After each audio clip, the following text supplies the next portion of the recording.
Samedi 1er juillet, vous regardez le 24 News à la une de l'actualité. En Palestine, le plan d'expansion des colonies sionistes a déjà du plomb dans l'aile. Plusieurs pays affichent le refus catégorique de cette énième violation que projette de commettre l'entité sioniste contre les doigts du peuple palestinien. Après 10 jours de rites et de pratiques religieuses, les pèlerins musulmans s'apprêtent à quitter les lieux saints. Une édition 2023 du Hajj plutôt réussie selon les autorités saoudiennes. En France, 4e nuit consécutive de troubles violents dans plusieurs villes françaises, alors que le corps du jeune Naël, tué par un policier, a été inhumé ce matin à Nanterre. Et enfin, 5 ans après avoir claqué la porte de l'UNESCO, les États-Unis reviennent au sein de l'organisation onusienne.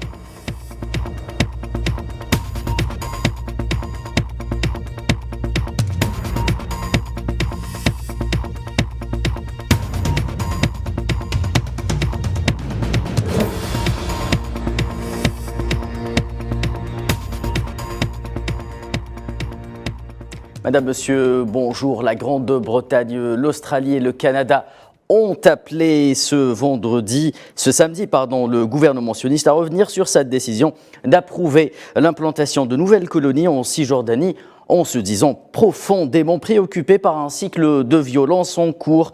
Pour rappel, cette semaine, l'entité sioniste a approuvé plus de 5700 nouvelles unités de colonisation en Cisjordanie et instauré le mois dernier des réformes au niveau du processus d'approbation des colonies, lui permettant d'accélérer la procédure. Les ministres des Affaires étrangères de la Grande-Bretagne, de l'Australie et du Canada ont conjointement déclaré dans un communiqué que l'expansion continue des colonies est un obstacle à la paix, un impact négatif sur les efforts visant à parvenir à une solution négociée à deux États. A noter que l'Espagne et la Turquie ont également exprimé le refus catégorique de la décision sioniste relative à l'expansion des colonies.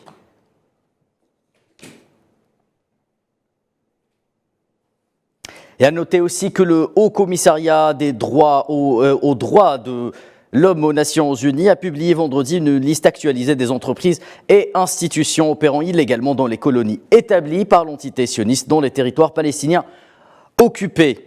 De nouvelles incursions opérées par les forces sionistes ont eu lieu dans plusieurs localités à Naplouse, en Cisjordanie occupée, qui ont attaqué ce matin la ville de Bita en procédant à des tirs de bombes lacrymogènes en direction de quelques enfants palestiniens. Les villages de Salem et de Rougeyeb ont également fait l'objet d'incursions sionistes dès l'aube de ce samedi 1er juillet.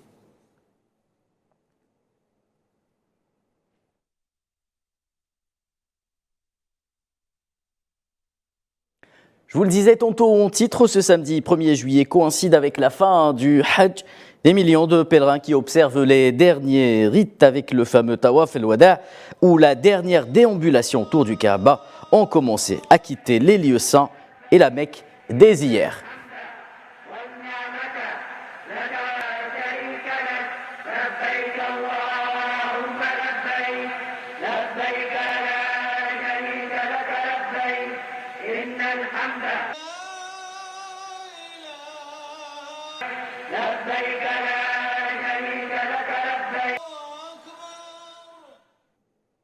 Et nous l'apprenions hier, clap de fin pour la mission des Nations Unies au Mali. La fameuse MINUSMA n'a plus de mandat pour opérer au pays. Sur requête de Bamako, le Conseil de sécurité de l'ONU a acté hier le départ de la mission multidimensionnelle intégrée des Nations Unies. Un départ qui devra s'effectuer sous 6 mois. C'est un sujet signé Leïla Guertal. Le Conseil de sécurité vient enfin de donner son accord pour mettre fin à la mission onusienne des casques bleus au Mali, la MINUSMA. À la demande du gouvernement de transition, cette demande en question du Mali, qui ne voulait plus de la présence de la MINUSMA dans ses territoires, a été accueillie avec beaucoup de surprises de la part des États membres de l'ONU qui ont vu rarement un État formuler pareil vœu. Toutefois, la résolution a été adoptée à l'unanimité des 15 membres du Conseil de sécurité. Celle-ci prévoit bien entendu le retrait à partir du 1er juillet. Le gouvernement a jugé le travail de la MINUSMA bien en deçà des attentes. le gouvernement de la République du Mali prend acte de la résolution 2690 que vous venez juste d'adopter, laquelle met fin au mandat de la MINUSMA à compter de ce jour 30 juin 2023. Tout en reconnaissant que la MINUSMA n'a certes pas atteint son objectif fondamental d'appui aux efforts du gouvernement à la sécurisation du pays, le peuple et le gouvernement de la République du Mali saluent toutefois sa contribution dans d'autres domaines, notamment en matière d'assistance humanitaire, sociale et les missions de bons offices du représentant spécial du secrétaire général. Ce retrait ne se fera pas du jour au lendemain, mais nécessite un temps pour s'organiser ou pour organiser le départ des troupes progressivement d'ici le 31 décembre. Créée en 2013 pour protéger les civils des attaques terroristes et contribuer à la paix, la mission est fortement critiquée. Le chef de la diplomatie malien a dénoncé, je cite, l'échec de la mission et exigé son retrait sans délai. Alors que quelques jours seulement auparavant, le secrétaire général de l'ONU, Antonio Guterres, avait relevé le rôle inestimable de la MINUSMA. Avis que ne semble pas partager le Mali. Le Haut Commissariat des Nations Unies aux droits de l'homme a déclaré par la voix du Haut Commissaire Volker Turk soutenir la poursuite et le maintien des missions techniques et l'envoi de délégations de l'ONU dans les territoires occupés, en particulier au Sahara occidental, car cela contribue, selon lui, à résoudre les problèmes dans cette région. Une déclaration accueillie favorablement par le Front Polisario, qui à son tour a déclaré par la voix de son envoyé spécial à Genève, Habib Bougeraya, que c'était un bon signe, notamment si cela permettait de mettre fin au processus de violation des droits de l'homme par l'occupant marocain au Sahara occidental. En ce qui concerne la poursuite des missions et des visites au Sahara occidental et au camp des réfugiés, nous espérons pouvoir accéder facilement à ces endroits avec le soutien et l'accord des autorités algériennes et marocaines, ce qui pourra aider à résoudre les problèmes dans cette région. Et pour clore ce dossier africain, un mot sur la Chine qui a conforté sa position de premier partenaire commercial de l'Afrique. Pékin a une nouvelle fois tenté de séduire les pays africains lors de la 3e édition de l'exposition économique et commerciale qui s'est déroulée à Gangcha. Elle prend fin sur une tendance croissante de la coopération commerciale sino-africaine qui s'étend à de nouveaux secteurs tels que le développement vert, l'agriculture ou encore la finance. La Chine étant désormais, à noter, la deuxième destination des exportations de produits agricoles africains. Direction la France, à présent, le pays, comme vous le savez, a connu hier sa 4e nuit de troubles liés à la suite de l'homicide du jeune Naël âgé de 17 ans abattu à bout portant par un policier à Nanterre, rappelons-le, et dont les obsèques se sont déroulées ce samedi. Avec à la clé des heurts et de graves incidents signalés hier dans plusieurs villes et qui ont donné lieu à plus de 1300 interpellations.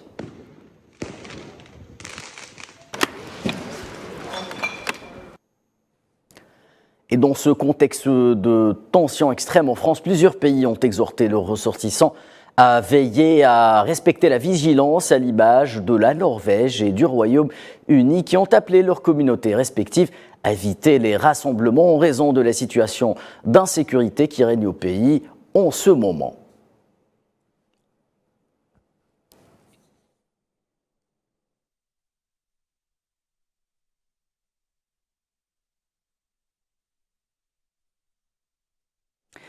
Des réactions également au plus haut niveau. Les Nations Unies ont pris la parole hier pour dénoncer l'homicide du jeune Naël. L'ONU a demandé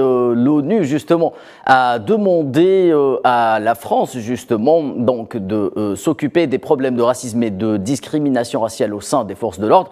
La porte-parole du Haut Commissariat des Nations Unies aux droits de l'homme lors du point presse régulier de l'ONU à Genève a appelé les autorités à veiller à ce que le recours à la force par la police pour s'attaquer aux éléments violents lors des manifestations respecte toujours les principes de légalité, de nécessité, de proportionnalité, de non-discrimination, de précaution, mais également de responsabilité. Nous sommes préoccupés par le meurtre d'un jeune de 17 ans d'origine nord-africaine par la police en France mardi. Nous notons qu'une enquête a été ouverte pour homicide volontaire. Il est temps pour le pays d'essayer de s'attaquer sérieusement aux problèmes profonds de racisme et de discrimination raciale au sein des forces de l'ordre. Cette quatrième nuit de violence a été précédée d'une autre encore plus intense avec des troubles qui interrogent sur un lourd passif accumulé par la France au niveau des pratiques policières violentes jugées trop souvent in extremis, voire contraires à la déontologie du métier, avec un fond de racisme et de discrimination. Safouane Ben Sabri. L'affaire Nahel résonne donc en haut lieu. L'ONU est préoccupée par la situation alors que la France vit son 3e jour de tension urbaine suite à la mort du jeune Nahel, 17 ans, tué par un policier lors d'un contrôle routier. Historiquement, la France est secouée de façon cyclique par des phénomènes de protestation populaire de grande ampleur suite à des violences policières envers les minorités issues de l'immigration. L'affaire Malik Oussekine avait défrayé la chronique en 1986. Le meurtre du jeune étudiant frappé à mort par 2 policiers avait provoqué des émeutes à Paris. 19 ans plus tard, la mort brutale de Zied Ebouna alors qu'ils essayaient d'échapper à 2 policiers avait mené aux émeutes de 2005. 18 ans plus tard, c'est au tour de l'affaire Nahel d'embraser la France. En 2023, la question des défaillances au sein de la police n'est pas encore réglée par le pouvoir politique. La France, vue de l'étranger, reste un mauvais élève en termes de sécurité. En 2022, 13 personnes ont perdu la vie lors de contrôles routiers dans l'Hexagone, contre 1 mort en 10 ans en Allemagne. Au-delà des conséquences immédiates du meurtre de Nahel, l'affaire met en lumière une polarisation grandissante de la scène politique française. 2 courants s'affrontent. La nouvelle gauche, menée par Jean-Luc Mélenchon, fustige les violences policières et dénonce systématiquement les discriminations envers les minorités ethniques. Les chiens de garde nous ordonnent d'appeler au calme. Nous appelons à la justice. Suspendez le policier meurtrier et son complice qui lui a ordonné de tirer. Contrairement à 1986 et 2005, c'est la première fois qu'une partie de la classe politique soutient les manifestations populaires. À l'opposé, Éric Zemmour, chantre de la théorie du grand remplacement, apporte tout son soutien aux forces de l'ordre et accuse l'immigration d'être responsable des prémices d'une guerre civile. C'est une guerre ethnique, raciale. On voit bien les forces en présence. Je pense qu'il faut quelqu'un de déterminé et de ferme. Si j'avais été au pouvoir, j'aurais d'abord arrêté l'immigration. L'affaire Nahel a mis en exergue une division déjà existante de la société française et de sa classe politique, un drame qui vient agrandir une brèche de plus en plus profonde. Le conflit en Ukraine également dans l'actualité du jour et la Russie qui a déclaré par la voix de son ministère de la Défense avoir repoussé plusieurs attaques ukrainiennes lors d'un briefing quotidien. Le ministère russe de la Défense a annoncé vendredi que ses forces avaient repoussé 9 attaques ukrainiennes dans des zones telles que Donetsk, Krasny-Liban, le sud de Donetsk et Kupiansk, tout en ripostant avec des frappes contre les troupes et les équipements ukrainiens. De son côté, le chef des forces armées ukrainiennes a fait part hier de son inquiétude quant à la lenteur de la contre-offensive lancée il y a un peu plus de 3 semaines par Kiev et qui tente de se rassurer sur le déroulement de l'opération militaire. Le ministre de la Défense ukrainien avait pour rappel déclaré que l'essentiel des troupes n'avait pas encore été déployé par Kiev. Nous l'évoquions au titre 5 ans après avoir claqué la porte de l'UNESCO, les États-Unis réintègrent l'organisation onusienne, une décision motivée côté américain par l'influence grandissante de la Chine et par les enjeux majeurs liés notamment au changement climatique et au conflit en Ukraine. Seulement cette fois, c'était à l'organisation onusienne de décider du retour au nom de Washington après la demande poussée par le secrétaire d'État américain Anthony Blinken. Une résolution qui a été adoptée après le vote favorable de 102 États contre 15 abstentions et 6 voix contre.